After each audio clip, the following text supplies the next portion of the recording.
Hello, macro students. Here we are for our Module 51 um, video lecture, and it's called The Costs of Inflation. By this point in time, you should have already watched and taken notes on the other inflation video. It was a link to a YouTube video by the Scott Walla with the Federal Reserve of St. Louis. If you haven't done that yet, you have to. It's really important because that video does a way better job than I do of explaining what inflation is and what it means and all of that. And so if you haven't done that yet, go back and do that. All right, here we go. Page 1, Mod 51. So what is inflation and how does it impact people? So inflation is a real thing. It's a real thing that people care about. It's a real thing that impacts us. So let's talk about that. So you know that inflation is an increase in the price level, meaning the average prices of all the goods and services goes up. And you know that that sort of happens over time. You know that about 3% inflation a year is, quote, normal. It's what we can expect. We don't want it to be higher than that. And because of inflation, we can buy less stuff with our money or more stuff with our money. Let's think about that. So inflation means that something that, if there's 3% inflation, it means that something that cost $1 last year will cost $1.03 this year. And then like $1.06 next year. So the price of things keeps increasing, which means that we can't buy as much with our money as we used to be able to. So we can buy less stuff with our money. The value of the money decreases because of inflation. So the inflation rate means it's a percentage. So it's the rate at which prices are rising. The percentage change per year in a price index. A price index means that it's like a number that represents the price level for that period of time. So here's kind of their formula for this. The inflation rate equals the price level in year 2 minus the price level in year 1. So year 2 kind of means like the later year. Maybe it could be the current year. And then year 1 would be the earlier year. So if you're comparing the prices between the year 2000 and the year 2010, then 2010, that's the later year, would be year 2, and 2000 would be year 1.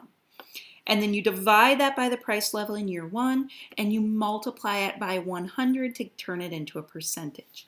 So here we have that information again here, is that 3% is like the normal inflation rate, something you should know.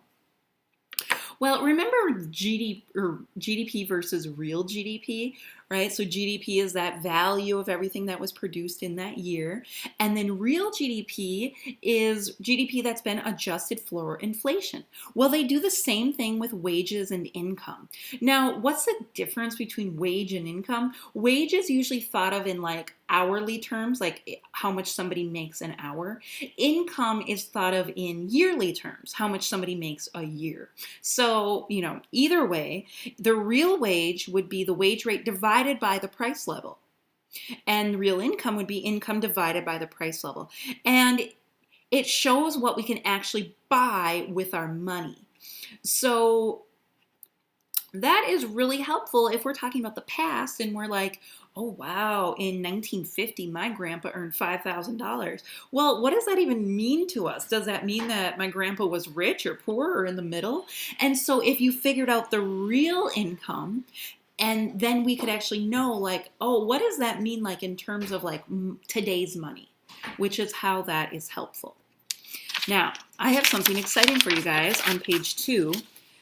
It talks about the economic costs of high inflation. So like sometimes inflation gets really, really high and they call that hyperinflation. And there have been examples in history where a country experiences hyperinflation, where their money becomes like worthless and the prices, they change every single day at like this crazy amount. And people are literally like taking buckets to carry around money to go to the store to buy a loaf of bread. And the loaf of bread that used to be like, $2 or whatever their currency is now like 10,000, and it's just crazy. And your book went through all of these details about why that's bad. But you know what? We're just going to know that that's bad, and we're not going to go over these like really boring reasons about why that's bad. So here's what you need to know. You need to know that there is something called hyperinflation. You need to know that when there is hyperinflation, the prices are just going up every single day, right? And like the way inflation works in our lives is it goes up about 3% a year. Well, imagine it going up like 50% a day or 200% a day. That's hyperinflation. It's bad. If you want to go over these notes and read more about it in the book to learn about like why it's so bad, go right ahead. But we're not going to do that now. So you can cross out page 2, except to know what hyperinflation is. And let's go to page 3. All right, so page 3 talks about winners and losers from inflation. Inflation hurts some people, but it helps some other people. So the people who it hurts, we call them the losers, and the people who it helps, we call them the winners. In econ, we use those terms winners and losers in several different places. I hope you don't find them offensive, but it's just what they do in econ. All right, so first, the inflation rate equals the cost or a price of a loan. Now, we haven't talked too much about loans yet this semester, so it's kind of a different way of thinking. But when somebody takes out a loan, they're borrowing money and they have to pay it back plus interest. Well, the interest rate is a percentage. So if I take out a loan, like, at its very basic level, if I take out $1,000 loan at a 5% interest rate, it means that I need to make my payments on the loan plus 5% of it every year. So, and sometimes they do it every year and sometimes they do it like total, but let's just keep it really basic. So the percentage that a borrower must pay to the lender in addition to the loan amount. Well, when I take out a loan, that loan, the terms of the loan, meaning how much I need to pay back, what the interest rate will be, that stays the same for the entire life of the loan. So a lot of mortgages, which are loans for homes, they are for 30 years, which is a really long time.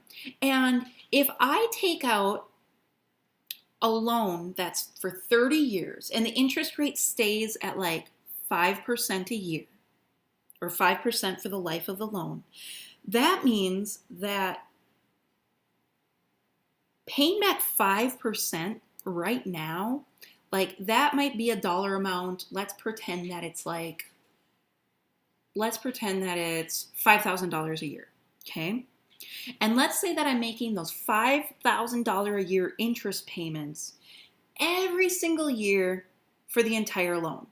Now, side note, it's not quite that clean cut when it comes to actually paying back the loan, but we're going to keep it simple, okay? So if I'm making $5,000 a year interest payments on this huge loan, $5,000 a year right now seems like a lot of money. Like, my goodness, how many days in a row do I need to work to earn $5,000? A lot, right? Well, let's think 30 years in the future. $5,000 won't seem like so much anymore because of inflation, because the price of everything goes up, but our wages go up at the same time. Or, it's kind of a little bit of a lag, but wages go up too. So, maybe this year I could be making $80,000, but 30 years from now, maybe I'll be making like $300,000 or something like that because our wages go up. So if you're making these interest payments every year for 30 years, you're actually a winner because of inflation, because your inflation happens, your wages go up, but your interest payments stay the same. So winners from inflation equal the borrowers. They pay back less real money. Like the nominal money, the actual money is the same, but real money, meaning what you can actually do with that money, goes down. Just like the same way where 40 years ago, if somebody handed you $20, you'd be like, wow, $20, I can do this, this, this, this, and this with it, right? But today, somebody hands us $20 and we're like, I can go to a movie. One thing, right? So that value of the money changes over time because of inflation, which means that I'm way happier to make a $5,000 interest payment 30 years in the future than I am right now, because it'll be way easier 30 years in the future. So our winners from inflation are borrowers because they pay back less real money. And then our losers from inflation, the lenders, the people giving out the loans, because they're like, wait a minute, I'm going to get that same payment for 30 years and it won't be that exciting 30 years later. So they're kind of the losers from that inflation. They're the losers from inflation. But so what you really need to know here, you definitely need to know this, that winners from inflation are borrowers. You need to understand what that concept of real money means. You need to understand that the value of money decreases over time. And so 30 years in the future, that money, that value will be gone down, and so the real money will have decreased, which makes somebody making those payments to the bank or the lender the winner. And then you need to know that the losers from inflation are the lenders, and you probably have a note, right? You're good note takers, so you're adding in this. Lender is person who, or bank or whatever, who gives the loan. Okay, now here we have another word called deflation. Well, deflation is the opposite of inflation, right? Inflation means the prices are going up. Deflation means the prices are going down, which probably means wages are going to go down. And so that's really going to hurt those borrowers. It's really going to hurt those borrowers because that means that they're actually paying back more in real money than they were when they expected to be paying back less. Ooh. That's a bad spot to be in. But we don't have a lot of deflation. It doesn't happen very often. Now, here's another word, disinflation. Now, disinflation is when we have high inflation and the government's trying to bring it down. And they have some tricks for doing that, which we're going to talk about in a couple of units. We don't need to get into it right now, though. And when they're trying to bring the inflation rate down because it gets too high, that is a good necessary thing if it gets too high, like too much over 3%. However, it's going to cause high unemployment. Disinflation, trying to bring that inflation rate down, will cause unemployment.